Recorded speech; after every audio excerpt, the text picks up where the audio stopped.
అమ్మమ్మ గారిల్లు. అమ్మమ్మ గారిల్లు అంటే అందరికీ ఇష్టం కదా. మా అన్నయ్య వాళ్ళ బాబు, వాడి చిన్న బాబు, మా చెల్లి వాళ్ళ పాప, ఈ పాప. మా మమ్మీ అందరికీ ఆవకాయ అన్నం కలిపి పెడుతుంది. అమ్మమ్మ గారిల్లు అంటే ఎవరికి ఇష్టం చెప్పండి. ప్రతి సమ్మర్ హాలిడేస్కి అందరం అమ్మమ్మ వాళ్ళ ఇంటికి వెళ్తాం కదా. ఈ పాప ఇంకో చెల్లి వాళ్ళ పాప. మేమందరం 5 years బ్యాక్ ఈ మెమొరీ అనమాట. మేమందరం వెళ్ళినప్పుడు మా మమ్మీ కొత్తగా ఆవకాయ పెట్టారు.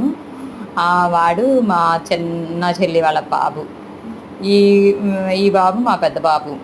మా మమ్మీ కొత్త ఆవకాయ పెట్టి అందరికీ ఆవకాయ అన్నం కలిపి పెడితే పిల్లలందరూ బాగా ఇంట్రెస్ట్గా తిన్నారు. చాలా బాగా మా మమ్మీకి కూడా చాలా హ్యాపీ అనిపించింది అందరి పిల్లలకి అన్నం కలిపి పెట్టడం అనమాట. వీడు మా చిన్న బాబు. అందరికీ మా అమ్మ కలిపి పెడుతుంటే చాలా ఎంజాయ్ చేస్తూ తిన్నారు. మా వారు కూడా పెట్టించుకున్నారు. మా చిన్న చెల్లి, నేను, మా వదిన అందరము ఫుల్ ఎంజాయ్ చేసాము ఆ రోజు. చాలా హ్యాపీ అనిపించింది. మీరు కూడా మీ అమ్మమ్మ వాళ్ళ ఇంటికి వెళ్ళినప్పుడు మీరు కూడా ఇట్లాగే ఎంజాయ్ చేశారనుకుంటున్నాను. ఓకేనా ఫ్రెండ్స్, ఎలా ఉంది మా మెమొరీ?